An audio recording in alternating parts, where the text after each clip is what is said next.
Well, good afternoon. I'm going to try, and I know lunch has just happened. So we've all been in that conference where, after lunch, ooh, this guy better be good. So I'll do my best. Une chose que je pourrais pas faire, c'est égaliser ou rivaliser avec I can't be a rival, however, to the enthusiasm that received my colleague Randy. Thank you for being here today. I also want to thank my colleagues in the hall or not. Senator Belmar, I'm happy that you're here. Merci d'être là. And Thank you you for all. being here. When Randy told me about this idea, um, it seemed so natural that these things would happen. But he then went on to say how they don't happen often enough. So let's hope that this is the first in a reset of summits like this, des dialogues, des endroits où on peut réseauter, où on peut voir les gens qui Dialogues where travaillent we can dans des network and domaines see connexes people that pour faire en work sorte in que like la planification de la sectors main-d'œuvre au Canada to puisse toujours se plan faire avec vous comme co-création employment in et non Canada. It's not with pour you vous and par les procreation, not gouvernements. for Donc, you by je suis très, très governments. excité d'être là. And I'm Euh, very excited et to je be suis here. heureux que, And I'm encore une fois, que vous happy avez pu that prendre le temps once again ici you have aujourd'hui. taken the time Faire une to pause pour prendre un come pas de here recul, today. pour penser grand To go backwards pendant a un bit, you petit have to moment think à big propos de for notre a économie, short de moment notre about main-d'œuvre our et de notre economy, pays. our And workforce, and our government, that's our country. job every day, to get up at the macro level and consider how big changes and big decisions are making an impact on everyday Canadians. And up there at 30,000 feet, I'm proud that I can stand before you to say that the fundamentals of our economy are strong. But we still have a lot of challenges. On a de grands chantiers à entreprendre si nous We voulons have a être lot of work to où do si nous voulons nous rendre if we où nous voulons wish être. to arrive where we Canada's not want without its to flaws. be. Winston Churchill said, democracy is the worst possible thing until you evaluate all of the other options. Sometimes our system looks that way, a federated system, a complex system that involves, the constitutional right to strike, freedom of association, sometimes long and arduous collective bargaining, sometimes difficult fiscal and federal arrangements with provinces that sometimes work at cross currents. All of that is the worst possible thing you could imagine until you study all of the options. Because a lot of things are working in Canada. After some tough years during and after COVID, Canada is now leading the G7 in a soft landing. We've avoided a recession that many economists, raise your hand if you are one and did this, predicted that it was almost inevitable. Inflation has been down for all of 2024, 1.6% yesterday, outpaced by wages. I repeat, outpaced by wages for 19 consecutive months now. And after the IMF projected us to have the strongest economic growth in the G7 for 2024, they're now saying that Canada in 2025 will be the fastest growing economy among our G7 partners and on other advanced economies. We're set to be racing past France, Germany, Italy, Japan, the UK, the US, and other major players like those from across Asia that the Prime Minister and our Trade Minister colleague Mary Ng were meeting with last week at the ASEAN Summit in Laos. All of this is news worth celebrating. Canada is outperforming the world's expectations. We're building economic growth that is not just smart, but is resilient. And with the easing of inflation, more good-paying jobs are being created, including, yes, 47,000 new jobs created just last month. Maintenant, la solidité de notre bilan fiscal ainsi que les investissements réalisés The par le solidity gouvernement of nous our permettent d'envisager des perspectives positives fiscal à long terme. position and Nos meilleurs long-term jours sont positions and encore the long term. Our best days are still ahead of us, and I'm more optimist than ever on the future of our country and the possibilities offered to Canada and Canadians. But we cannot hide ourselves. The challenge, the economic challenge awaits us. We're in a period of uncertainty at home and in the world. People are still under the shock of a pandemic, wars in Europe and Middle East, and all the troubles, upheavals of the systematic economies, country, businesses must modify their decisions, the most decision, and there have many consequences. Nobody should be surprised that in our cities and our villages, people still have hardships. Statistics may look good in meeting rooms, but people do not feel it yet. When we look at what we have done together in our economy, workers, businesses, and governments have created an economic uptake that few people could imagine. And that's what makes me optimistic with respect to our future and all those projections that we talk about in conference halls to avoid a recession and to come down quietly. It's what we have done, all of us as a country. We have done that. Canada has done that, and we cannot forget that, because we will not get where we want to go. We have to recognize how we got there. And as a minister of labor, I'm taking this occasion on the summit to ask you to give you three big concerns for the next 3 years. Three challenges. It's the growth that is advantageous for everyone. The advantage, the Canadian advantages is our workforce. Look at everywhere around the world.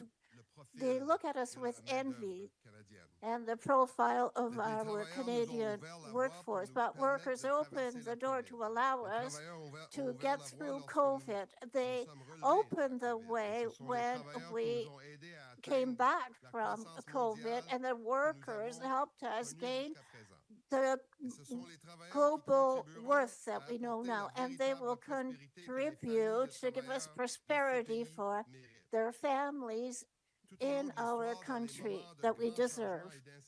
All through history, when there was uncertainty, it was always the workers that build the economy, and we forget them. The Industrial Revolution, automation, if the public policies and unions caught up, generations of workers were losing, were losers.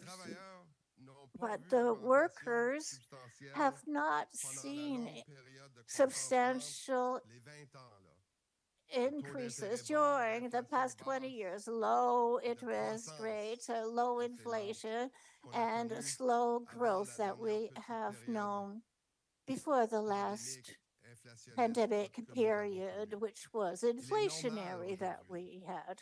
It's normal today that these workers catch up the time lost because it's the capital lately, and the work has not followed the cadence. Who else knows how to build a wind turbine or install a heat pump to save your money on your heating bill? Who else knows how to safely manage, build, operate a nuclear facility? You know, it's workers that know how to do that. It's workers that help us move this economy. And it's workers who now look to us and say, we have some catching up to do. We have some catching up to do on work-life balance issues, and we have some catching up to do on basic economics. Capital has performed well these past decades. It's time for workers to also benefit from our prosperity.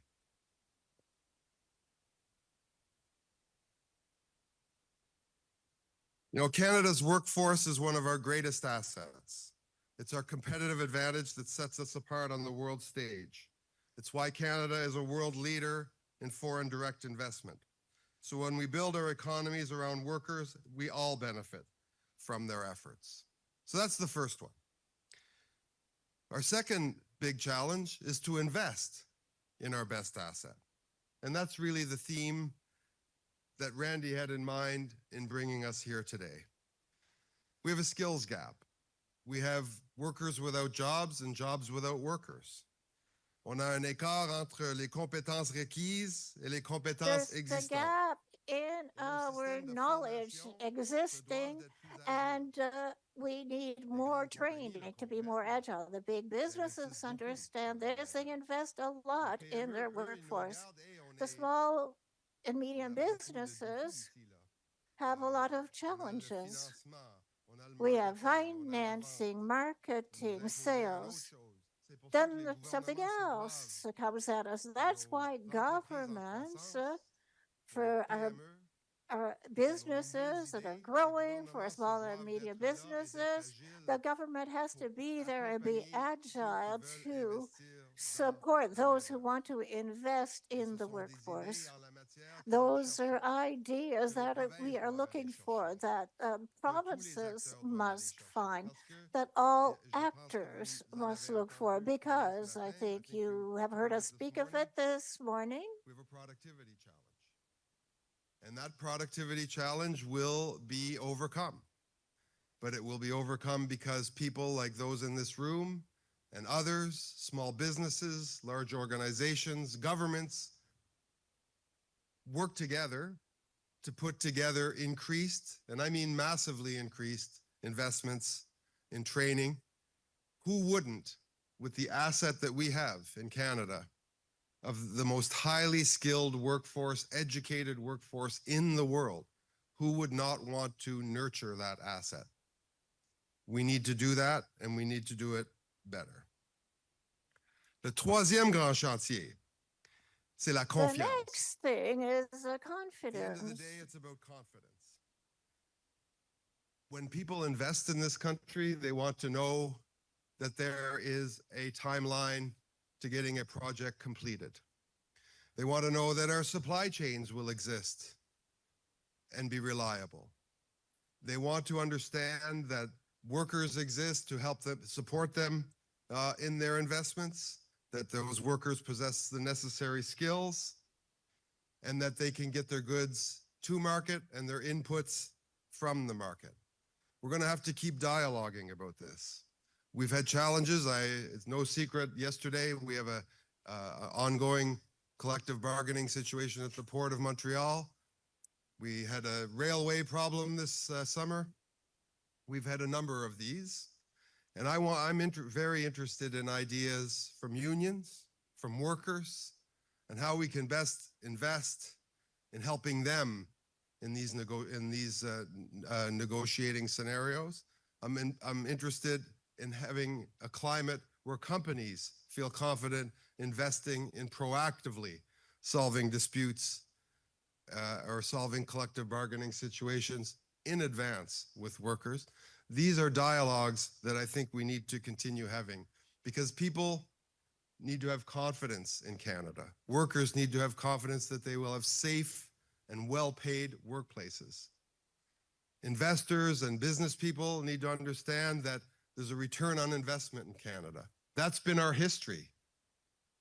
Ça a été notre histoire de faire profiter des gens qui ont... It was our history that people could profit from people who are confident in Canadians and Canada.